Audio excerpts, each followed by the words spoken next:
Welcome to the One Haas podcast. My name is Sean Lee, and I'm joined by my co-host, Ellen Chan. Today, we're joined by So Kim. She's an executive director of food design research at Stanford University. She's also the founder of the Food Inno Institute. How are you doing today? I'm doing great. I'm calling from Palo Alto. It's raining over here. Well, awesome. I'm glad you're enjoying the rainy weather. So can you briefly share with us your background and your relationship with Berkeley Haas? Yeah, so I came to Berkeley in 2007 as a doctoral student. I actually started studying at mechanical engineering at the beginning, but I changed to interdisciplinary studies. So I was trying to designing my major in between mechanical and Haas. Wow. And I have my co-advisor at Haas. His name is Chez, and he's leading the center called Garwood Center for Corporate Innovation. And he's the one who coined the concept of open innovation. Wow. And I believe he's teaching moonshot thinking and innovation management at Haas now. So I had three people in my thesis committee, Sarah Beckman, who teaches design thinking at Haas, Henny Chesborough, innovation management, and I also had Alice Agogino at Mechanical, who's also teaching design thinking. Awesome. Should we go a little back in time to talk about your research with Chez Panisse and your involvement there? Yeah, so I actually didn't study food at all before I came to Haas. I was actually in hardware industry. I was working at Cisco as an engineer, and then I worked at Mercedes in Germany as a design engineer. And I was actually studying airline engineering at the beginning of PhD. But all of a sudden, because I dined at Chez Panisse one day, and then I completely changed my topic because I fell in love with that restaurant. So it was a very strange moment, but I totally enjoyed. And then I just had to go back and interview people. And that's how I began my research journey from Chez Panisse and also studying Alice Waters. Mm-hmm. You were involved with the Edible Schoolyard project as well, which is how I met you. Yeah, so it wasn't actually, I didn't intend to study Edible Schoolyard. So it was actually pretty interesting why I studied from there, because I went to Chez Panisse to interview chefs and Alice. And they actually, at the beginning, they said no. They didn't want to have a researchers or a journalist sitting at their kitchen. They had a pretty negative experience having a lot of journalists before. So no more journalists or writers at their kitchen. So I actually asked for about 2 years. Wow. Getting a permission to write about their restaurant, and they said they keep saying no. So the only way to be friend with them was actually going to Edible Schoolyard in Berkeley to do volunteering. So I became regular doing volunteering and helping kids there, cooking there. So that's how I became a circle of Chez Panisse. So they noticed me. I went to all the book tour of Alice Waters. So she found me all the book tours wherever she goes. So she said, "Oh, I recognize you finally." And later she said, "Yes, now you can study." So yeah, it took about 3 years to get in.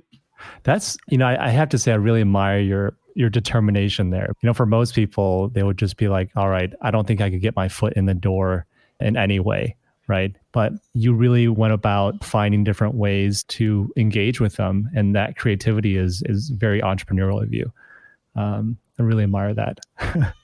Yeah, thank you. So I was at Stanford before I came to Haas. So I was studying design and mechanical at Stanford, and my focus was studying creativity. And I found chefs are very creative, but they never been studied as a designer. or creator. Restaurants were studied as a businesses, or they were studied as a culinary institute, but not as a chef, as a designer. I framed it chefs as a designer. So I was trying to unpack their creativity process as a design process. So that was my thesis. And I also found there is a great ecosystem around Chez. A lot of alums became great chefs, farmers, cheesemakers, florists, purveyors, coffee roasters. So they truly became the birthplace of California cuisine and behaved as a great learning institute for a lot of people, especially for people in Berkeley. So after this research, you got involved with the Garwood Center at Berkeley. How did that happen? I actually was at Garwood studying airline industry with NHS Bro, and he initially didn't like my idea of studying restaurant as a PhD topic. He was very concerned if I can get a job in academia or even going to industry. He was very concerned. Are you going to get a job in a restaurant or what? But I really wanted to study restaurant and chefs. So I said, I will do PhD only once in my life. I really want to choose these topics. And Berkeley and Chepanese, they're really, really unique to me. I really want to study. So I just went on. Apart from all the research work, you also started the Food Institute. How did that happen, and what exactly does it do? My PhD research was studying actually history and trajectory of California cuisine for last 50 years. And when I was graduating, I thought this is a great time to study the future of food and future of food innovation. And it was actually great timing. I didn't know that will happen, but that's when a lot of food startups were coming up in the area. Good example was Impossible Food out of Stanford medicine. So then venture capitals, they saw this will be a great example that food startups can be a unicorn. And also, that has a good impact on academia. So at Stanford, at design division, where I work now, they created new program on food design and food innovation. Wow. And I moved on here and I am leading the research program. And also I am hosting international symposium called Food Inno every year. Can you share a little bit about what exactly is food innovation? So for Alice's time, back in 60s and 70s, what I learned was there was no farmers market, no organic farming. So even chefs, they had to go to a superstore like Walmart to buy packaged vegetables, all frozen meats. So there was no organic or farm to table movement was not around. So to me, food innovation is to look at three areas. One, future of food. Second, future of kitchen. And third, future of restaurant. So that's what we are studying right now. And we'll see very different kind of food in the future, very different kind of kitchen appliances, and also new concept of restaurants in the future. So that's what I'm studying in terms of food innovation. That sounds insane, because that sounds like a cross-disciplinary of so many things, right? From agriculture to mechanical engineering to probably software design for kitchens, and then you have interior design, space design. How do you manage all that? So I'm very fortunate working at design division at Stanford. Here, design means pretty broad. it started as a product design, but now we have people who are working in car design, health, medical, biomedical design, space design, design thinking framework, and I'm leading food design. So it has like various topics of design. And although it's a part of mechanical engineering, it's very interdisciplinary. So like even in my group, we have a student from medicine, students from MBA, student from computer science, mechanical. So it's very diverse. So you started Food Inno a couple of years ago with the hackathon in Barcelona, and it's scaled very nicely over the last couple of years. What is your vision going forward, and what are you looking to achieve with this? We're doing more the seminars and speaker series now. And who is the target audience for these symposiums? We invite chefs, food academics, students, large companies, and also startups. We also invite NASA. NASA has been a really great inspiration for food innovation, interestingly. So they've been actually working on the project called Food in Space. So they were working on 3D printed food, also the air protein, like kind of creating a protein out of air.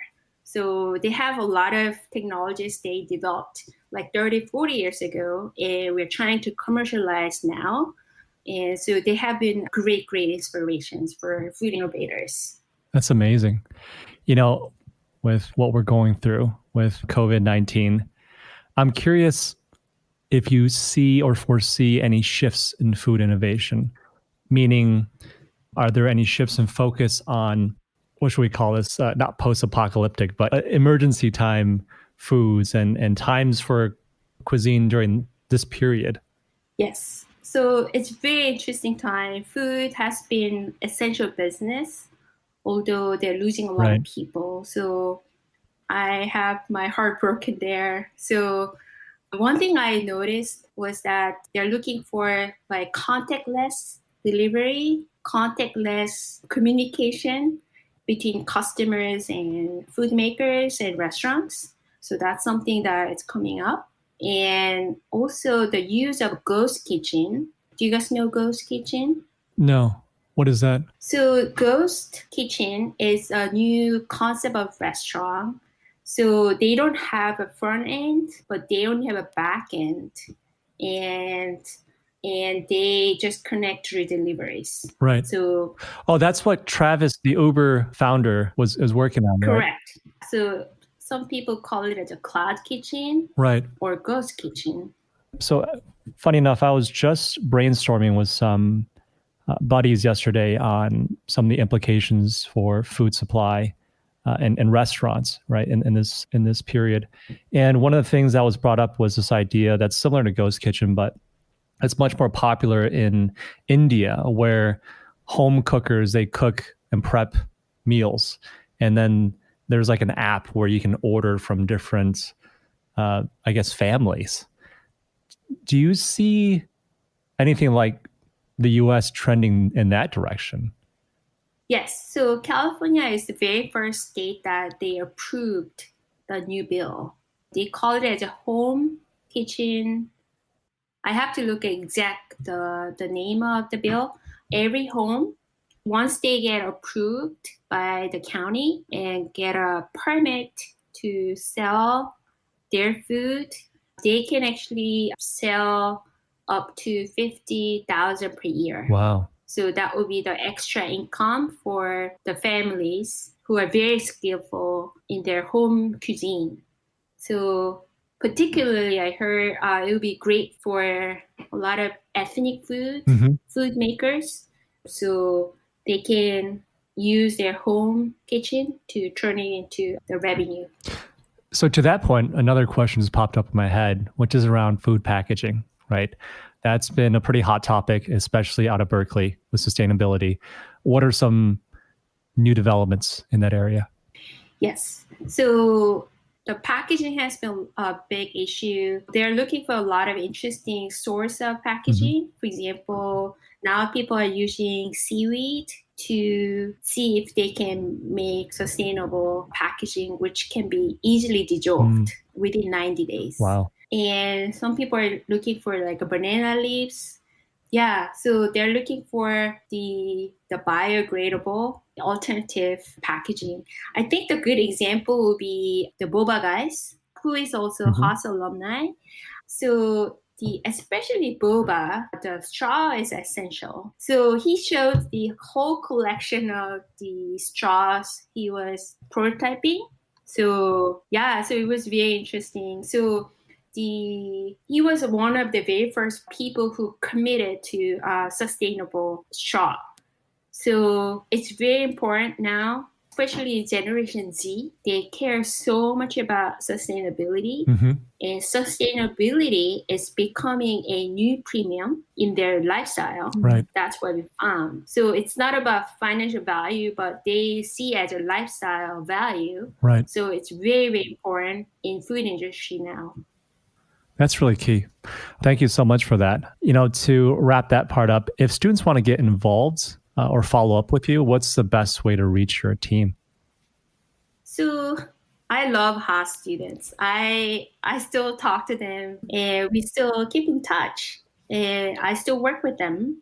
And so please contact me through my email, sokim@stanford.edu or sokim@gmail.com. So I'll be available. Happy to chat. That's great. Thank you. Ellen's got some quick fun round questions for you to wrap this interview up. So, Ellen. So first question, what are you doing to keep yourself sane during this quarantine? So the first week of shelter in place, I completely lost a sense of day and time. And this brought me a corona blue. So what I'm trying to do is to wake up at the same time, right, and go to sleep at the same time. And I definitely try to go out for a walk in my neighborhood at least once a day. Yeah, that's a good note. And second question, what content are you consuming right now? Could be a book, a show, or a movie. So I haven't watched Netflix much before, but now I had to sign up. So I finished Chef's Table, Black Mirror, and some K-dramas. And I also signed up for the online Zumba class. So when I was living in Berkeley, I had my favorite teacher. Right. Since I moved to Palo Alto, I couldn't attend her class, but always missed her class. So I found she's now offering free online classes through Zoom. So I signed up, and I saw like nearly 150 people are taking now. Wow, that's amazing. Okay, next up we have, what is your best productivity hack? I'm a person who can get so easily distracted by texting and surfing online. So I used a focus method called Pomodoro. So I bought a Pomodoro timer. So I tried to focus for 5 minutes and extend it to 10 minutes and 20 minutes. And then it's easier to get focused.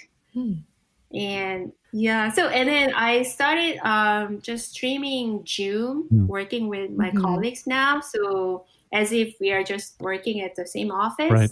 So we don't talk to each other. We muted our audio, but just like seeing each other working together. I've been having to do that actually at least 3 times a week, classmates. So that's like the best advice, actually, just more social proof. And the last quick question is, what is your favorite thing about Haas or Berkeley that you remember? I really like the community, especially just going around the Bank of America Forum. I get to see a lot of people. I still go to Bank of America Forum. Sometimes I go to our seminars at Haas. I still see some familiar faces. So I have a great memory, just chatting, a lot of friends and students there. So that's a great place to just work and having coffee over there. That's awesome. Well, thank you so. It's been great. And I do miss seeing your face at Berkeley. But thank you so much for coming on to our show today. Thanks for the invite. Thank you for tuning in to another episode of the One Haas Alumni Podcast. If you enjoy our show, please subscribe to us on your favorite podcast player and give us a rating or review. If you'd like to hear more about current student perspectives, check out our sister podcast here at Haas, or you can subscribe to our monthly podcast newsletter on onehaas.org. That's spelled ONEHAAS.org. Until next time, go Bears.